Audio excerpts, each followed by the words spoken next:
I am searching for Americana, tracing the tracks. What is it really causing all these heart attacks? When I'm caught up in the ether, I feel it in the air. There's a feeling in the air that somebody out there cares, somebody there. Questions not where, for we are the music makers. We are the music makers. We are the music makers.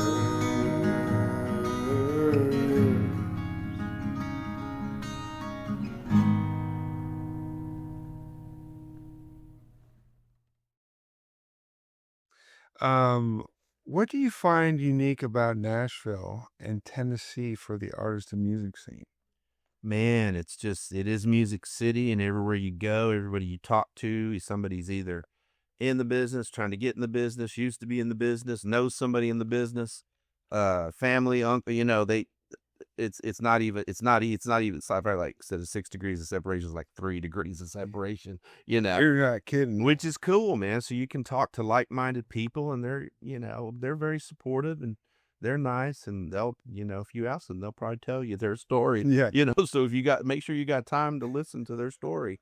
Yes. But Yes. it's just cool because everybody comes from all over and around the world, and especially I guess just a few weeks ago we had I still call it fanfare, but CMA Fest with all that stuff, and Yeah. people come from all over the world, and England, and Australia, and Japan, and stuff, because they want to come be a part of this very special thing that goes on in this city. And This is the CMAs. CMA Fest, they call it. Oh, CMA Fest, where they're playing all the different venues, and everybody's in town, and they're doing collaborations, and they're doing pop-ups, and there's just a lot of cool stuff going on. Some of them, I guess some of the newer artists will go to the convention hall and sign autographs and stuff. So it only happens one time a year. So that was a few weeks ago. But it's crazy. Downtown's crazy. It's like, yeah. Music Road, Broadway, I guess. all that. Yeah. Broadway, Second and Broadway, all that. Yeah. Printer's Alley. Yep. There's so many venues. It's wild. There's a lot, man. There's quite a few. There's a lot more, and they're kind of spread out, which is cool. Yes. Than I was when I was here 16 years ago. So that's a good thing. More places to play is always good for the artists and everything. Nashville Barrel, for example. Nashville Barrel, hopefully coming next month. Stay tuned. Be called C-Dub's Hot and Heavy Songwriters Night. There you go. You got to have something a little catchy, C-Dubs. C-Dubs. I'm going to call you C-Dub from now on. Or do people call you that? They do. A lot of them call me C-Dub, Dub. Have you heard of C.W. Stone King? I don't think so. He's a great artist. Oh, really? And I always think of that. Your name reminds me of that because I'd never CW. That was the only CW I knew of. So really? Yeah, there's just that sort of correlation I make. But yeah. It's a what does CW stand for? Charles Williams. Charles Williams. Yeah, or country western, or can't wait. It depends on who's asking. Huh? Okay. Growing up, what were your inspirations growing up musically? Yeah, I grew up listening to a lot of Beatles and Elvis and a lot of stuff. My Willie Nelson, my dad turned me on to drive me to school and stuff in his pickup truck. Definitely there was a big thing in the 80s with Urban Cowboy and Houston and Gillies and all that. So I've heard that movie Urban Cowboy. Yeah, it's a good That's with Robert Redford and Willie Nelson, right? No, John Travolta and Scott Glenn. There's a bunch of Deborah Winger. There's all of them. Yeah. Okay, Urban Cowboy. That's a good soundtrack. It's got the Eagles on there and Jimmy Buffett and Johnny Lee, Looking for Love. Okay. That's one of my all-time favorite country songs. I think it's just a well-written song. Yeah, the 80s. What a time. Early 80s, yeah. I was born in the 80s, but I'm a child of the 90s. Gotcha. No, I got you. That's cool. Well, you kind of start getting in middle school, and if Yeah. you don't have an older brother, I was the oldest, so The 80s have always fascinated me. I've always I love the 80s. Yeah, I wish I was alive to experience the 80s, but it was awesome. It was awesome growing up, and that's when I was in high school, and there was a lot going on, and there was a lot of experimentation, a lot of cool new sounds and synthesizers and stuff coming out in the new wave and stuff in the 80s and the studios. yeah. A lot of innovations, and some of those sounds I still think sound better than some of the newer Pro Tools and stuff. Oh, yeah. It kind of loses its soul. Oh, yeah. I'm a 2-inch tape guy. I'm Yeah. analog, old school. I think that stuff works really well. Absolutely. I'm with you 100%. Yeah. I've started shooting some photographs on 110 film. That's awesome. You Yeah. remember that? Oh yeah. Yeah. I don't know. I just love film in general. Yeah. And tape, and Yeah. I never recorded to tape. Yeah. Except for cassette. I had Sure. I did a cassette. Tascam back in the day. Yeah. You heard the hiss, but it's kind of cool, You ever heard of he was the lo-fi pioneer, Daniel Johnston. I don't know. He was a Texas-born, Austin's where he's from. Okay. Had severe bipolar. He's one of these guys. Kurt Cobain was famous for wearing his first album's those shirts. Oh, okay. Hi, how are you? And it says alien. You've probably seen the picture. I probably have. Yeah. But if you do a little deep dive on Daniel Johnston, Okay. it's the thing about it was, it's not very palatable at first, but he pioneered this whole lo-fi sort of the tape analog sort of thing. Yeah. That inspired so many groups, and at the core of it, the songwriting is brilliant. You hear the Beatles, the Beach Boys, and all this stuff. But we're talking about someone who is a beloved soul. He's passed now, but he's also very tormented by the various things. There's a documentary called "The Devil and Daniel Johnston." And this is not a direct plug. We're not supposed to directly plug anything. We're just talking. We're having a conversation. We're just talking. Why don't you give us another song, CW? All right. We'll do Time Traveler. Yeah. This song's probably been around 9 or 10 years. Is it in standard? Yes. Okay. Yeah. No, it's not much to it. There. Oh, I'd love it. That's about it. There's 4 or 5 notes. Not much to it. It's easy to follow.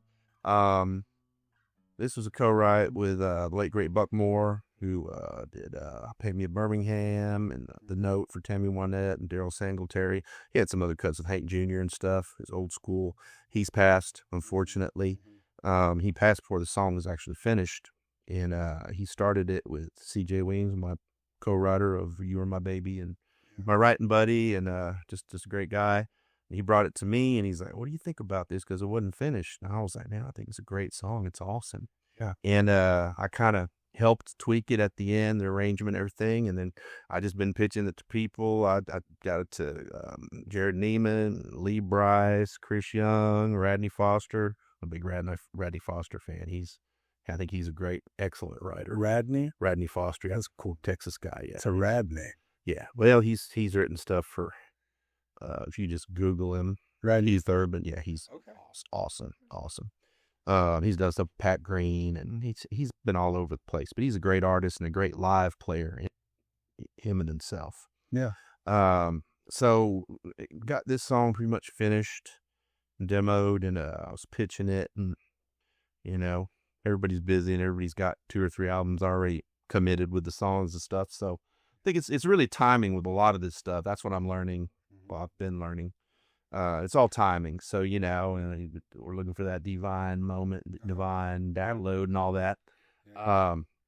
So now I'm like, well, I could hear Zach Top doing that one, because he's a heck of a guitar player, and he's trying to bring that he is bringing that 90s vibe back, which is cool for country. So yeah, I'm just, proud to be on it, and just, I've always been kind of in the background, booking bands, booking myself, writing, producing. I like experimenting with sounds in the studio and stuff like that. Yeah. And So I've been in the background more with this song until I started playing it out and getting a really good response. So it's a song we're pushing, try to get somebody, pretty big to cut it, and only takes one, and then they say the rest is history. So, but in the meantime, I'm wanting to, co-write, and I've got a lot of other ideas. I was telling him outside, I just finished a new song today, but I need to play it about 50 or 60 times because it's different. Okay. It's a crowd pleaser, sing along, stomp and clap. I think I'm going to debut it at our gig at Olivia Maxwell House with hosted by the legendary Lee You Look Bad Rascone. If you're watching Lee, we appreciate you, brother. Yes, sir. He's a great guy and legendary, man. I looked him up. Oh yeah, he used to run. He's been doing that for a while, but he used to run the Broken Spoke Cafe, which was super legendary back in the day, and I got to play there, and I met him through Tommy Barnes and a few other buddies and riders, and he's just a good dude and solid host. But yeah, so I'm like I said, I was just honored to be part of this song, and we'll keep pitching it and trying to get some exposure for it, and hopefully one of these people that are coming up or established will release it, record it and put it on an album or a EP or a download or whatever, streaming, whatever the stuff is these days. But it's called Time Traveler, and yeah, if you want to pick on it, just go right ahead. Yes, sir.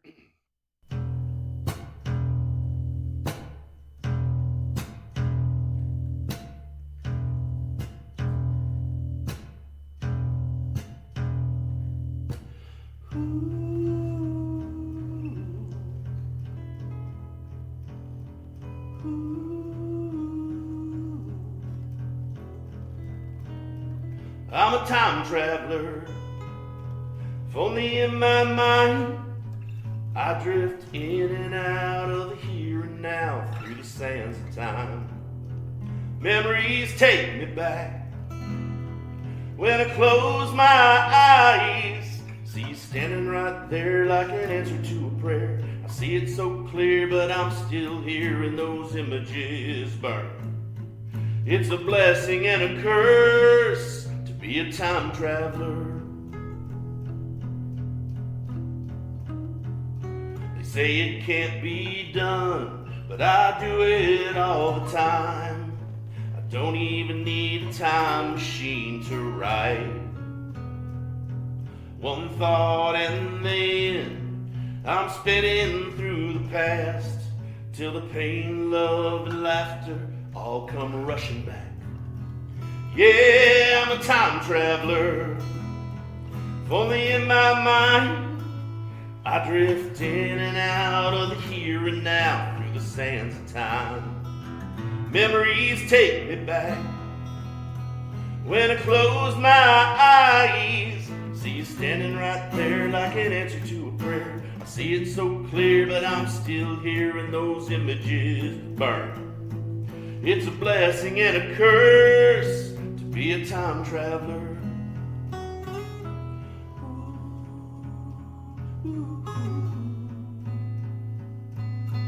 Whoa,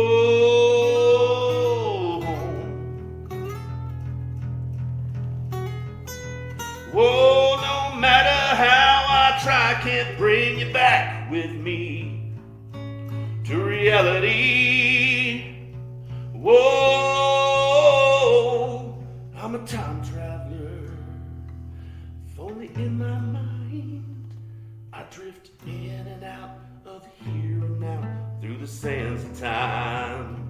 Your memories take me back when I close my eyes. See you standing right there like an answer to a prayer. I see it so clear, but I'm still hearing those images burn. It's a blessing and a curse to be a time traveler. Whoa, a time traveler. Say it can't be done, but I do it all the time. Yeah.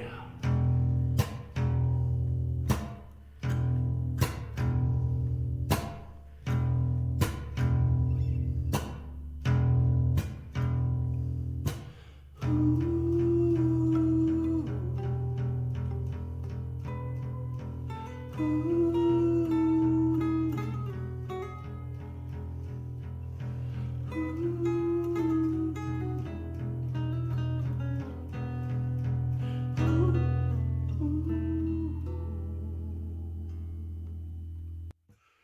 Traveler.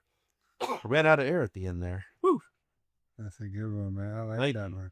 Well, like I said, I'm just proud to be part of it. Came in at the end of it. Yeah. We get finished and trying to plug her. Like I said, I've been in the background pitching songs, doing some artist management and Yeah. some writing, and I like all of it. I like all of it. Yes, sir. Couple more questions, and we're about out of time here. Gotcha.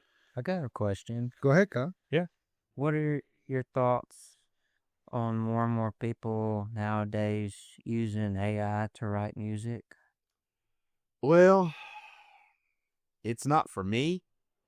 I think it's definitely a tool, and some people may abuse it or use it maybe as a shortcut.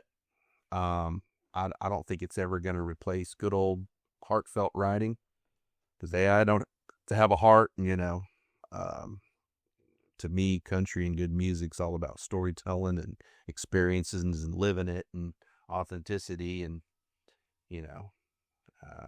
I don't know. It's very funny. I'll share a little bit about my new song. So my new song's called "God Bless Blackberries and Flip Phones," and it's all about. One of the lines is, "The only AI I like is alcohol induced," So, and it's got that groove. It's got a cool groove. Come on. Yeah. Yeah. And it's like, I ain't got no tiki-taki, but I still got my flippy floppies discs. That is, yes. So I think you're gonna like. I think people are gonna like, especially older people, gonna like it. Maybe younger people may not get it, but who cares? I wrote it kind of for myself and for fun, and it just magically dropped into my head, came out of nowhere. Yeah. And not every song's got to be serious and depressing, and it's okay to have just like a sing-along song, kind of like the Joker or Margaritaville. That's going to be my kind of Joker, Margaritaville, with the vibe and the groove and stuff. But it's funny, the AI. I think I can still. I got a pretty good ear. I think I got studio ears, and I can tell if it's something's not quite right with it. It's like, yeah. I mean, I will not abide by the AI business. Yeah, You got to write what you know. Well, I think so too. And I mean, I think it'll probably, I don't think it's going to really, you won't see it that much in country or alternative or certain genres. You might see it in some rock and some pop, stuff that's very formula, because they just keep pumping out the same so many beats a minute. That's a hit. And the hook, some of those songwriters, they're like super formula. I don't ever want to be formula. I want my stuff to sound different, but it's kind of hard because you want it to be recognizable as yours, but you want it to be different. So and that's why I do like co-writing. I think you bounce ideas off each other and you come up with something that, a hybrid that never would have been that way just by yourself, Yeah. So throwing stuff to the wall, see what sticks. yeah, exactly. I use that all the time. Nice. It's a good visual. Well, Yeah. Let's go. I appreciate it, man. Nails are done. I learned That is one way. That is one way. Never for you. I saw that movie, The Odd Couple, when I was a kid. Jack Lemmon and Walter Matthau. Oh yeah, that's a great one. Yeah. Throws the spaghetti against the wall. Those deals were done because most of them stuck to the wall. Yeah. All right. Yeah. CW, last question, and we'll wrap it up here. What does the word Americana mean to you? That's a good question. When I hear that, the words come to mind: down home roots, salt of the earth, Roots is that the word? real, heartfelt, blood, sweat, and tears. Mm-hmm. Just usually pretty deep if you're talking about stories, deep story. But I mean, it could branch out from, fashion, clothing, Mm-hmm. businesses, music, food, culinary stuff. So yeah, just I think apple pie at the end of the day, just feel good, it makes you warm and fuzzy, I'd hope. Yeah. Yeah. It's real, isn't it? Real. Well, yeah, it ain't AI, that's for sure. That's right. That's right. Kyle, any closing thoughts? Can I ask another question? Absolutely, man. I'm here. Ask away. Who would be perhaps the most famous type person that you met that you were honored to meet and still, even after having met, continued to look up to? Boy. Well, that's a tough one because I'm not normally starstruck and I'm not into autographs and bugging them and all that stuff.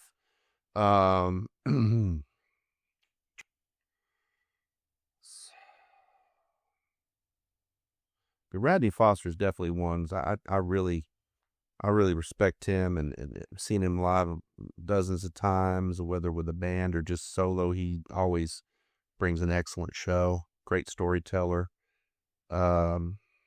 He's up there.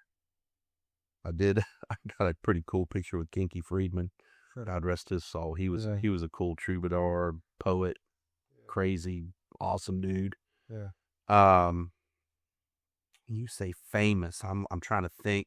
Well, let's do this. I don't mean to put you on the spot. No, you're fine. It's just I've met a lot of them, but some of them kind of disappoint you. I think what Kyle means to say is when you think of what you would consider to be a successful songwriter. Songwriter. So let's am I right, Kyle? Like someone who is famous in the sense that they are they're accomplished in a way that you relate to or they aspire to. Yeah. And I'll give you some background on what I feel on that. Yeah, man.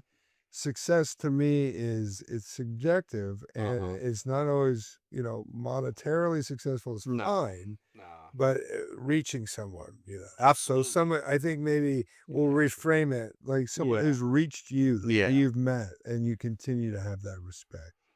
Tony Lane is one of my favorite songwriters, just his style, and he's had dozens of cuts and he's stayed relevant all through these years. And I just went and saw him a week and a half ago at the Listening Room. It was him, Marv Green, and Tony Arata. And those guys are heavy hitters, and it was a great show. It was awesome. And I'd met him not too long after he moved to town. One of his first big hits was Little Past Little Rock for Leanne Womack. And I like to hear him sing. He's got that real low growl. He's like, had to leave my home in Dallas. That time will always be you. And he's got that low growl, and it's just awesome. Yeah. He's one of my favorites. Tommy Barnes is a buddy of mine, and he's great. Yeah. Great writers, great minds, great singers, great hearts.